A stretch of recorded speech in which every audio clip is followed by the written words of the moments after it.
उन्हाळ्याच्या सुट्टीत पोहायला शिकण्यासह मनसोक्त पोहण्याचा आनंद लुटण्यासाठी आणि उन्हाचा तडाखा वाढल्याने आपल्या शहरानजीक आणि गावामध्ये असणाऱ्या नदींमध्ये, तलावामध्ये, बंधाऱ्यावर आणि खास करून विहिरींमध्ये मनसोक्त पोहण्याचा आनंद लुटण्याचा कल या कडक उन्हामध्ये चांगलाच वाढताना दिसतोय। त्यातच काही हौशी अतिउत्साही नागरिक इतरांना पोहायला शिकवायला सुद्धा चांगलेच पुढे सरसावत आहेत।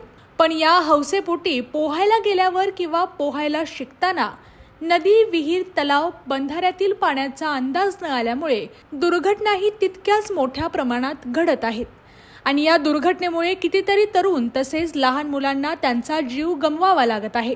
त्यामुळे पोहण्यासाठी किंवा पोहायला जाताना पण योग्य ती काळजी घेणं महत्त्वाचं आहे आणि पोहायला शिकताना अनुभवी पट्टीच्या पोहणाऱ्या तज्ञाकडूनच आपण पोहायला शिकलं पाहिजे। सुरक्षेसाठी पाण्यामध्ये बुडू नये त्यासाठीच्या सुरक्षा साधनांचा वापर आपण केला पाहिजे। महत्त्वाचं म्हणजे अतिशय खोल असणाऱ्या पाण्यात धोकादायक ठिकाणी पोहायला जाऊ नये। पाण्याच्या खोलीचा अंदाज घेऊन पोहण्यासाठीचे सेफ्टी किट परिधान करूनच तज्ञांच्या मार्गदर्शनाखाली पाण्याच्या खोलीचा अंदाज घेऊनच त्यामध्ये उतरावे। लक्षात ठेवा, दुर्घटनेपेक्षा खबरदारी कधीही चांगली।